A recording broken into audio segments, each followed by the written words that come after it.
Meu nome é Patrícia Beltrão Braga, eu sou professora assistente da USP, dou aula no curso de obstetrícia da USP Leste e dou aula no curso de pós-graduação da Faculdade de Medicina Veterinária da USP. O foco do meu laboratório, a gente trabalha com a modelagem de doenças do sistema nervoso, utilizando a tecnologia de célula-tronco e de célula iPS para modelar doenças do sistema nervoso, principalmente autismo e distrofia muscular de Duchenne. A gente tem um projeto aqui no laboratório chamado Projeto A Fada do Dente, desde 2008, onde a gente coleta células de polpa de dente de indivíduos com autismo e de indivíduos com distrofia muscular de Duchenne e produz células do sistema nervoso. Por conta dessa ferramenta que eu já tinha no laboratório, ou seja, já vinha trabalhando com células do sistema nervoso através da reprogramação de células da polpa do dente de leite, quando surgiu a epidemia de Zika, eu acabei achando que tudo fazia sentido para mim, porque eu sou professora de embriologia e genética, trabalho com o sistema nervoso e a minha formação inicial, quando eu entrei na pesquisa, era virologia. Eu entrei por conta da virologia, trabalhava com HIV, logo que eu me formei, né? Lá no Instituto Adolfo Lutz. Então, a hora que apareceu um vírus do sistema nervoso que infecta, né, bebês em desenvolvimento dentro do útero, eu achei que era um chamado. Aí eu liguei para um professor de virologia que eu tinha contato, que era o professor Edson Durigon, e falei: Edson, então, olha, eu estou trabalhando com isso, eu queria testar a questão do Zika vírus, né? Eu queria testar essa infecção nos meus modelos in vitro. Então, eu tenho essas células do sistema nervoso, são células humanas, tem os minicérebros. O que você acha? No dia seguinte, ele marcou de eu ir conversar com o professor Paulo Zanotto, lá no ICB. Ia ter uma reunião para formar essa força-tarefa, né, de pesquisadores que estavam envolvidos na rede Zika. E aí eu fui para lá no dia seguinte. E foi lá que eu conheci o Jean, na mesma reunião. Os dois tinham sido chamados para a mesma reunião, aí a gente sentou um do lado do outro, ninguém sabia quem era um, quem era o outro, e aí, bom, a gente começou a trabalhar, foi dezembro, meados do meio para o fim de dezembro. No mesmo dia dessa reunião que eu contei para vocês, foi o dia que o vírus chegou em São Paulo, né? Então foi isolado no Instituto Evandro Chagas, em Belém do Pará, e no mesmo dia, na mesma hora que a gente estava em reunião, o professor Luiz Carlos bateu na porta: olha, o vírus chegou, etc. Estava lá para ser amplificado. E aí todo mundo ansioso, mas tinha que esperar amplificar o vírus para poder trabalhar. Então, em janeiro, quando eu consegui ter uma quantidade desse vírus, né, uma alíquota do vírus para trabalhar, a minha primeira pergunta era se ele infectava as células do sistema nervoso. Porque aparentemente sim, mas a gente precisava provar. Então, a minha primeira pergunta era: ele é capaz de infectar as células progenitoras neurais ou neurônios? Que célula ele vai gostar mais? Como é que ele faz se ele infectar? E aí eu fiz uns experimentos preliminares e vi que ele não só infectava muito bem, como ele matava muito rápido essas células do sistema nervoso. E eu fiquei um pouco até assustada e falei: bom, mas será que é porque eu estou jogando um vírus ou será que é esse vírus? Daí veio a importância de testar outros vírus e, obviamente, que na minha cabeça o comparativo natural era o vírus, o Zika, a cepa africana, né, a MR766, que foi isolada em 1947. Eu joguei esse vírus também, e ele também infectava, ele também matava. Mais lento, mas ele também era capaz de fazer essa infecção.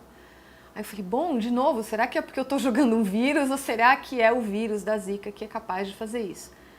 E aí eu falei: bom, preciso de um outro vírus, né? Um relacionado que seja, aí conversando com o Paulo, e ele falou: olha, vamos testar o vírus da febre amarela, né? Que é um flavivírus da mesma família, um vírus vacinal, etc. Tá bom, então vamos testar o vírus da febre amarela. Ele também entrava, mas ele não matava. Falei: bom, então o que eu tô vendo é real, né?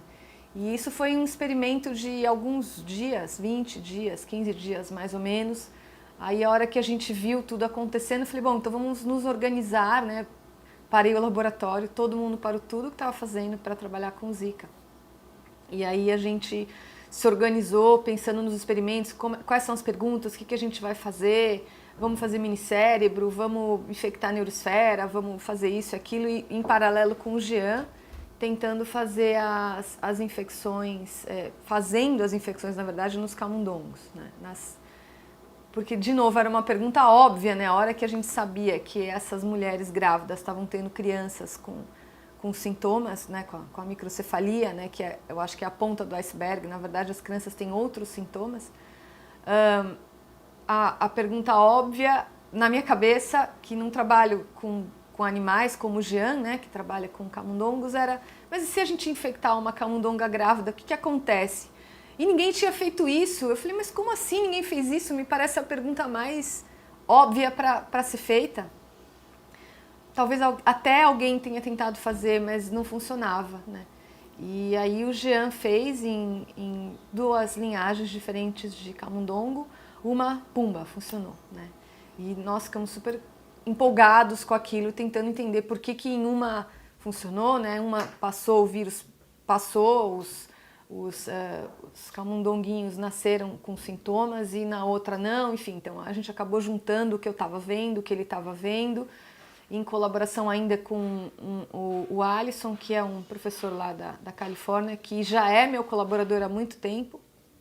A gente juntou tudo isso e aí eu falei: eu preciso dos minicérebros agora para tentar ver o que acontece, né? A gente faz no laboratório minicérebro também. O problema era o tempo, porque os minicérebros, para ficarem prontos, demoram uns 3 meses, né? E eu não tinha esse tempo, eu estava ainda num passo inicial. Aí eu falei com ele: escuta, você tem minicérebro aí sobrando, entre aspas, né? Que você não, de controle? Ele falou: não, a gente está com 1 mês na frente aqui do que você tem. Aí eu peguei um avião, fui para os Estados Unidos buscar os minicérebros. Aí eu voltei para cá, fiz as infecções, né? Pensei como é que eu ia fazer, etc, etc. Porque juntando o que eu já tinha visto nas progenitoras neurais, nos neurônios, nas neuroesferas, que eu já tinha feito todas essas infecções. Aí a gente jogou, eu não vi nada de diferente, porque eu só observava por 4 dias. A primeira etapa foi fazer a infecção das células em monocamada, para a gente olhar se tinha algum efeito citopático visível. O efeito citopático é aquele efeito que, quando o vírus entra na célula, ele causa uma lesão que você enxerga no microscópio, né? Então nós usamos essas células em monocamada para tentar verificar esse efeito. A cultura em monocamada tinha NPCs, que são progenitoras neurais, e a gente tinha neurônios. Quando a gente diz que tinha neurônios, na verdade é uma cultura mista. Tem neurônio, tem astrócito, tem outras coisas ali no meio, mas assim, principalmente neurônios. Aí o efeito histopático não era tão claro. Nós usamos algumas ferramentas para estudar a morte celular, como é que isso estava acontecendo, a expressão de alguns genes nessas células. Depois nós partimos para a cultura bidimensional, usando só as progenitoras neurais, só as NPCs, que são as neuroesferas. Por que a gente fez isso? Porque eram as células que preferencialmente eram infectadas pelo vírus. Então nós quisemos ver como é que como é que era o comportamento do vírus infectando essas células numa cultura tridimensional, e foi aí que nós vimos o efeito histopático mais gritante, que foi a redução dessas neuroesferas, do crescimento dessa esfera. O tamanho reduziu muito rapidamente. E aí a gente quis ver então como é que era isso numa população mista, por isso a gente usou os minicérebros, onde tem alguns progenitores neurais também, mas tem outras células que já estão numa etapa de diferenciação posterior. As perguntas que a gente tinha para responder com o minicérebro é: como o minicérebro mimetiza um cérebro até o primeiro trimestre de gestação, né, os 3 primeiros meses, a gente queria ver o que acontecia, que outras células ele infectava, que células ele matava, ou enfim, o que ia acontecer com esse minicérebro.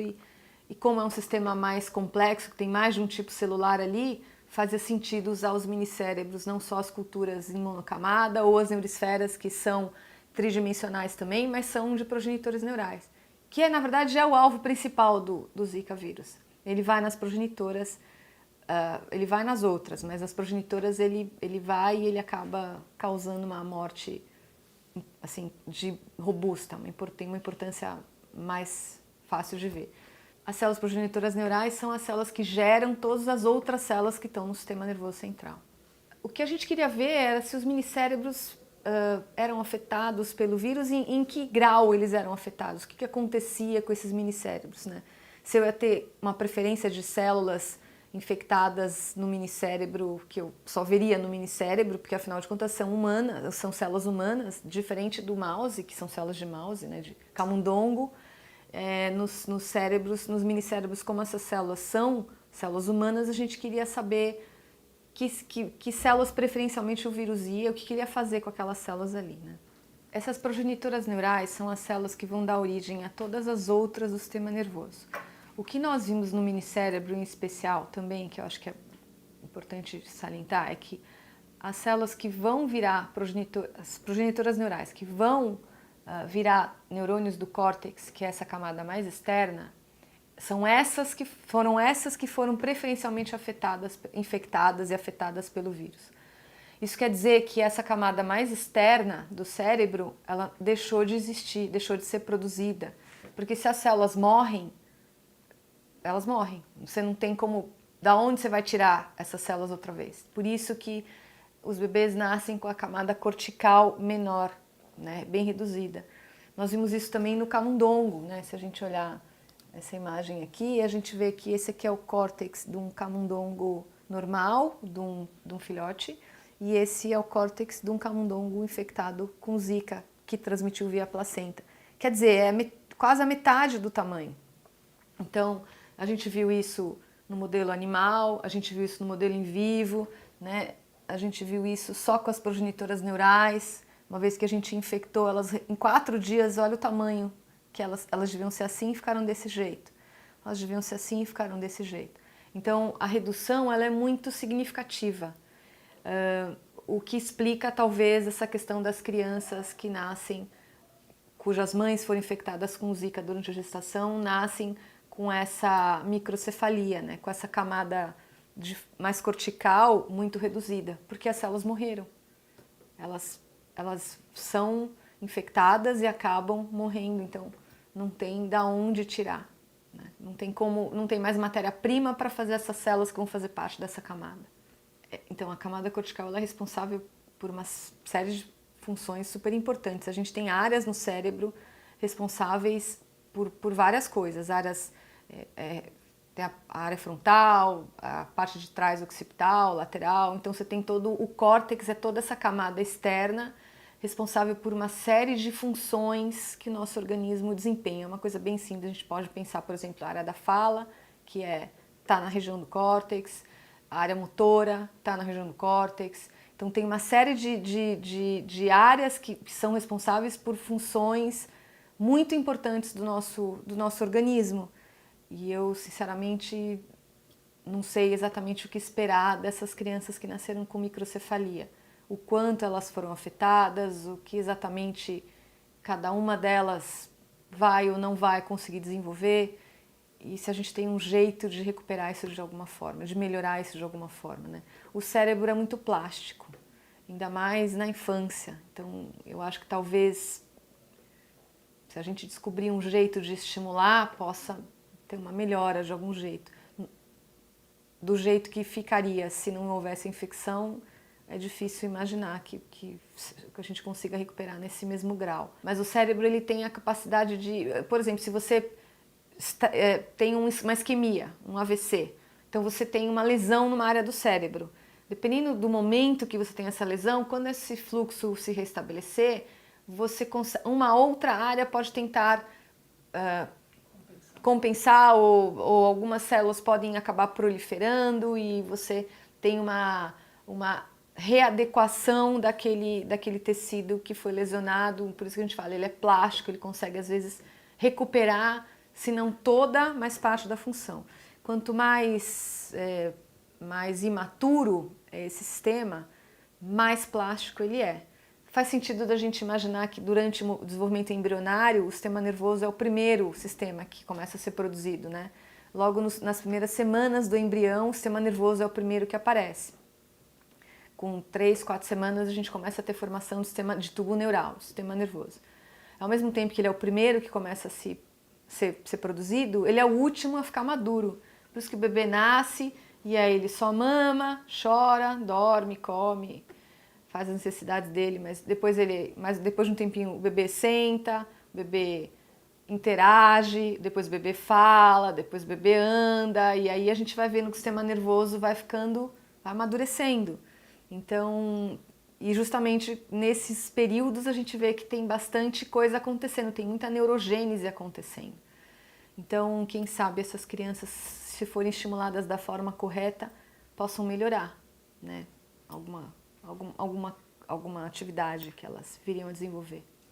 Além disso, a gente ainda tinha uma outra coisa interessante para ver que, por acaso, naquela mesma época, por um projeto que eles têm desenvolvido lá na Califórnia, eles tinham células de minicérebros de chimpanzé.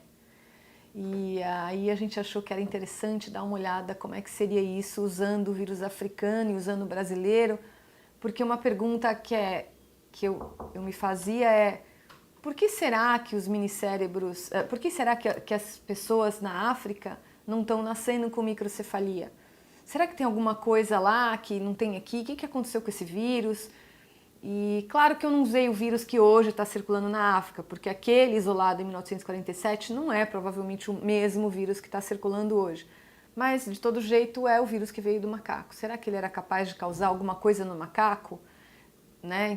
Então a gente tinha esses organóides de chimpanzé e eu quis dar uma olhada o que acontecia com esses organóides de chimpanzé usando tanto o brasileiro quanto o africano. E o que aconteceu?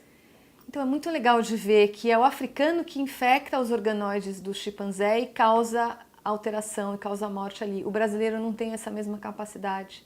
Então mostra, de fato, que o vírus que está circulando aqui, ele teve uma humanização.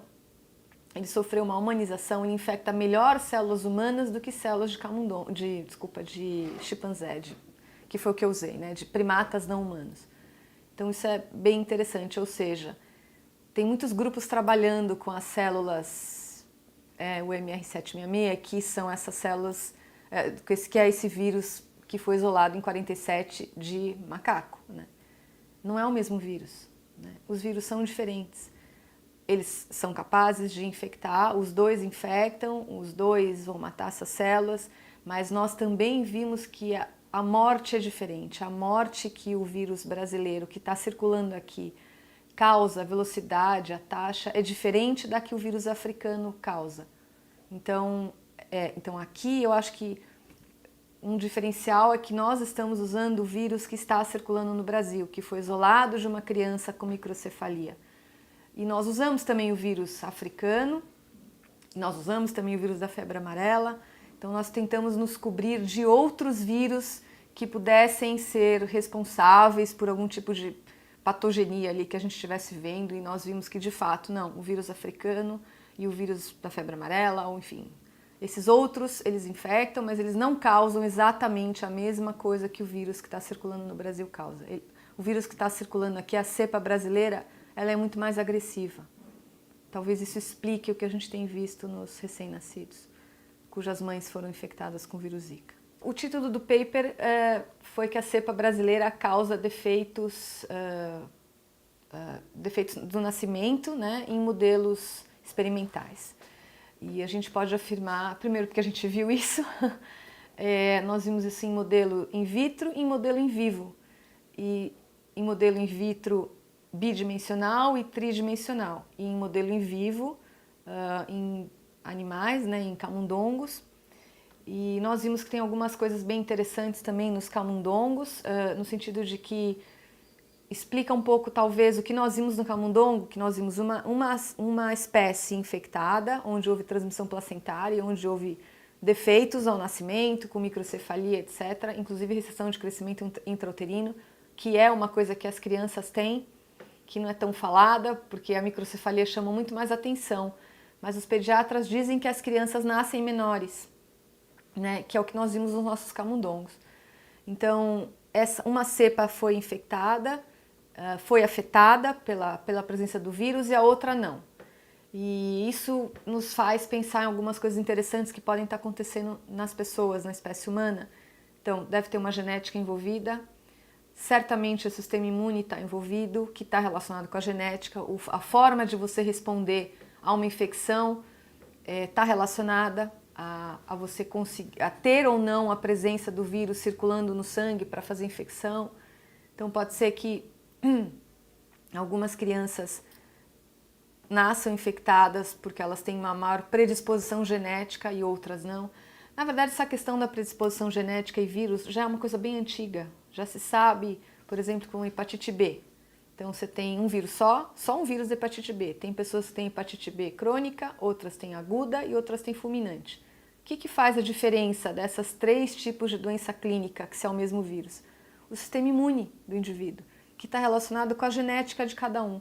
Então, a forma de você responder a uma doença faz com que ela se manifeste de formas diferentes. Talvez, certamente, a gente vai ter o mesmo tipo de quadro clínico acontecendo nas mães com as crianças. As que respondem de uma forma ao vírus vão transmitir para os seus bebês ou não vão transmitir para os seus bebês, vão acabar destruindo o vírus ali no sistema, quando está circulando no corpo delas, mães. Então, eu acho que isso a gente ainda não entende muito como é que funciona, mas isso já existe. Para vírus, isso é descrito há muito tempo. A gente está interessado em investigar isto também. Acho que a gente abre uma porta para, na verdade, é interessante mostrar que existem modelos diferentes que vão responder de formas diferentes, que isso talvez mimetize o que acontece na espécie humana. O vírus, ele tem tropismo pelo sistema nervoso, ele tem preferência pelo sistema nervoso, ele vai para o sistema nervoso preferencialmente, né? Ele infecta outros órgãos também, mas no camundongo a gente vê que ele tem muito mais vírus no cérebro do que em outros órgãos do camundongo. Ele infecta, sim, progenitores neurais, ele gosta de progenitores neurais por algum motivo que nós estamos investigando. Ele infecta células do sistema nervoso mais maduras também, por exemplo, neurônios, mas ele não causa tanta morte quanto ele causa nas células do sistema, células progenitoras neurais. Nos minicérebros nós vimos que ele também tem preferência por células que estão no córtex, na camada mais externa do cérebro, mais por fora, ali na periferia. Ele mata essas células, ele reduz a camada cortical. Isso a gente viu também no camundongo, ele reduz a camada do córtex desses animais. E ele reduz, quando a gente tem uma cultura tridimensional só de células progenitoras neurais, que são as neuroesferas, elas diminuem de tamanho num tempo recorde. Em 4 dias elas reduzem o tamanho visível a olho nu, né? Tem uma das imagens, que acho que é essa aqui, não sei se vocês quiserem olhar. Mas aqui eu tenho 4 dias com o Zika brasileiro e aqui é o controle. Esse é o mesmo aumento. Então dá para ver que é significativo o tamanho que essas células acabam adquirindo depois de 4 dias de infecção. E isso além disso, isso também é correspondente à quantidade de vírus que eu coloco. Quanto mais vírus eu coloco, mais rápido essas células reduzem. Quanto menos vírus eu coloco, elas reduzem também, mas é mais lento. No mesmo período, a redução é muito maior quando coloca mais vírus. O que faz sentido você pensar na viremia. Se uma pessoa, uma mulher grávida, tiver uma infecção por vírus Zika e tiver uma alta viremia, tiver bastante vírus circulando no sangue, provavelmente esses vírus vão para o feto, porque eles têm tropismo por tecido do feto, eles têm preferência por tecido do feto, e provavelmente se ela tiver uma viremia alta, essa destruição vai ser maior. Talvez isso explique por que algumas crianças nascem com um quadro mais grave, nascem mais afetadas, outras menos afetadas. Talvez tenha relação também com o momento da gestação que elas foram acometidas, né, que elas foram infectadas com o vírus Zika. Tem algumas variáveis que a gente ainda precisa entender. O fato é que é nítido que quanto mais vírus, pior vai ser o quadro. Então tá, isso aqui o que é? Então, nós queríamos mostrar o vírus dentro da célula, né? Se o vírus está lá e aonde ele está, o que ele faz dentro da célula. Até porque o efeito citopático não era tão claro. Queria ver onde é que ele estava. Então aqui são as progenitoras neurais, nessas 2 imagens, e aqui nessas 2 imagens são os neurônios. Então, o que nós encontramos, tem várias imagens bem bonitas, mas essa aqui eu gosto muito porque a gente consegue ver uma vesícula com uma série de partículas sendo montadas. Isso é uma fábrica de vírus. Então, nós conseguimos ver isso, e aqui nessa seta vermelha, que para você está um pouco pequeno, dá para ver uma partícula de vírus prontinha que saiu já, montadinha. Isso então, é dentro da célula? Isso é dentro do citoplasma da célula. Então, existem... quando esse vírus está se multiplicando, ele faz como se fossem vesículas, né? Então, ele está envolvido por membranas, por vacúolos, e aí ele vai fazendo a montagem dessas partículas virais aqui dentro. E aqui a gente tem algumas partículas já livres, prontinhas do citoplasma. As setinhas vermelhas estão mostrando essas partículas, né? Isso significa que, além dele entrar, ele se multiplica muito bem, obrigado. E a gente consegue ver as partículas sendo montadas e sendo produzidas de uma forma bem eficiente. É mais bonito de ver do que te dar alguma informação muito relevante. Só que você vê que eles estão sendo formados aí. E os neurônios, a gente também viu que eles estão sendo formados, né? Então não são só as progenitoras neurais que dão condição para o vírus entrar. Então ele entra também no neurônio, que é importante. Então a gente consegue ver, não, olha, não é só NPC, neurônio ele entra também. Isso é legal porque quando a gente vai olhar a morte, a gente não vê morte no neurônio como vê na progenitora neural. Então por que que ele mata muito mais a progenitora neural se ele também entra no neurônio e se multiplica? Que a gente viu partícula formada e partícula em formação, que essa setinha branca são as partículas que estão se formando. Aqui a gente tem um vírus prontinho para ver, num aumento de 300 mil vezes. Então, é bonito de ver o vírus, o neurônio é capaz de fazer o vírus também, mas por algum motivo ele prefere as progenitoras neurais. Ele entra na que tiver, mas ele mata a progenitora neural. Provavelmente porque ele se multiplica de uma forma mais eficiente. Por quê? Eu não sei. Esse aqui é um progenitor neural e esse aqui é um neurônio. Então as duas, é só para mostrar que as duas foram infectadas, as duas têm vírus. É só para mostrar isso, né? Que ele infecta as duas de fato. Então o que a gente está vendo? Então aqui a gente tem as neuroesferas, que são culturas tridimensionais de progenitoras neurais, que são cultivadas em suspensão, né? Elas não ficam aderidas. Então nós conseguimos observar que essas células, num primeiro momento o que eu coloco para fazer essas neuroesferas, elas são menores e os dias vão passando, as células vão se multiplicando, elas vão aumentando de tamanho, que é o que a gente vê aqui. No caso das infectadas com o vírus Zika, no primeiro dia, nem tenho essa imagem, mas com 24 horas, você não vê muita diferença. A partir passadas as primeiras 24 horas, você percebe que as esferas controle continuam crescendo e que as esferas infectadas com o vírus Zika, elas não só não crescem mais, como elas diminuem e vão mudando de morfologia, ficam com esse aspecto horrível que a gente está vendo aqui, que é um aspecto de morte mesmo, né? Além de a quantidade diminui, mas o tamanho diminui. Então essas duas imagens, elas têm o mesmo aumento no microscópio. Dá para ver que o tamanho é muito diferente. Depois que a gente fez, nós quisemos ver quando essas células param de ser cultivadas em suspensão, quando a gente permite que elas cresçam em aderência a uma superfície, em geral o que acontece é que essas células liberam outras células, né, progenitoras, vão se espalhando e vão se diferenciando em células do sistema nervoso, né, neurônios e outras células, por exemplo, da glia. A gente consegue ver que isso acontece depois de 24 horas só, isso aqui é só 24 horas. Elas se espalham muito bem no controle, já nas células infectadas com o vírus Zika, não acontece esse mesmo espalhamento. Então, isso quer dizer que a migração celular também fica prejudicada, né? E aí nós comparamos os tamanhos dessas esferas com o vírus, o Zika brasileiro e o Zika africano. Então a gente consegue ver que o Zika africano, nas 96 horas, nas primeiras 24, olha, todos eles têm mais ou menos o mesmo tamanho, a gente consegue ver nessa primeira barra. Depois de 4 dias, com 96 horas, olha o tamanho do controle em relação ao tamanho da infectada com o Zika africano, o Zika brasileiro e o Zika africano. Então vejam que o Zika africano também reduz, ele deixa de crescer em comparação ao controle, mas o brasileiro é muito menos. Então, talvez isso explique por que a gente tem visto esse tipo de alteração aqui tão significativa, porque a cepa que está circulando aqui é mais agressiva.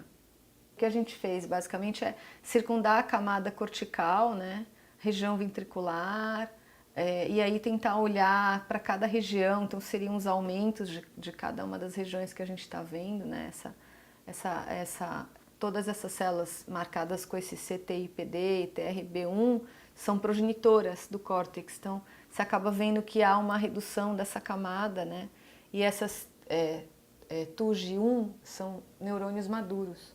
Então, como eu falei, eles são afetados também, mas menos do que as progenitoras, né? Então a gente acabou comparando em outras regiões, como é que está a multiplicação dessas células, você consegue ver que está diminuída, né? Então, e a morte está aumentada, então a gente acabou tentando quantificar na forma de gráfico para ver o que a gente observava de fato nesses organoides, porque as imagens são bonitas, mas você precisa quantificar isso de uma forma gráfica. Então, o que nós vimos é que, de fato, essas células que são as TRB1, né, e as CTIP2, que são essas progenitoras neurais do córtex, são, de fato, as mais afetadas pelo Zika brasileiro, mais afetadas do que pelo Zika africano, como a gente pode ver nesses dois gráficos. Nós estamos comparando isso aqui com o vírus da febre amarela, que eu falei para vocês que a gente usou como um controle, porque é um flavivírus. Então, de fato, o Zika brasileiro, ele infecta sim, ele destrói sim, preferencialmente essas células. Apesar de todas elas serem passíveis da infecção, tanto pelo Zika africano quanto pelo vírus da febre amarela, que é um flavivírus também, né? Mas o Zika brasileiro ele é muito mais agressivo, na mesma concentração do que os outros, né? Então isso é significativo. A gente também... morte, né? Então aqui a gente viu que a taxa de proliferação também dessas células, que é importante que elas se proliferem para que elas façam parte das camadas do cérebro, né? Elas vão migrar e vão... A gente já viu que a migração está prejudicada, mas elas vão migrar e vão fazer parte, né, construir essas várias camadas que existem no cérebro. A gente viu que a multiplicação também está prejudicada, né? A gente viu que as progenitoras neurais, que são essas, também praticamente o Zika brasileiro matou todas as progenitoras neurais, né? A gente também viu que a morte é muito aumentada nessas células. Aqui, de novo, a capacidade de proliferação está muito reduzida, comparando o brasileiro com os outros, né? Foi bem significativo. E a questão da morte, que é absurdamente maior usando o Zika brasileiro em comparação com o africano e em comparação com o vírus da febre amarela. Então, de fato, nós vimos que o vírus que está circulando, a cepa que está circulando no Brasil, ela é muito mais agressiva do que a cepa africana, que foi a descrita, né, essa do vírus africano, e com outro flavivírus que a gente comparou com o vírus da febre amarela.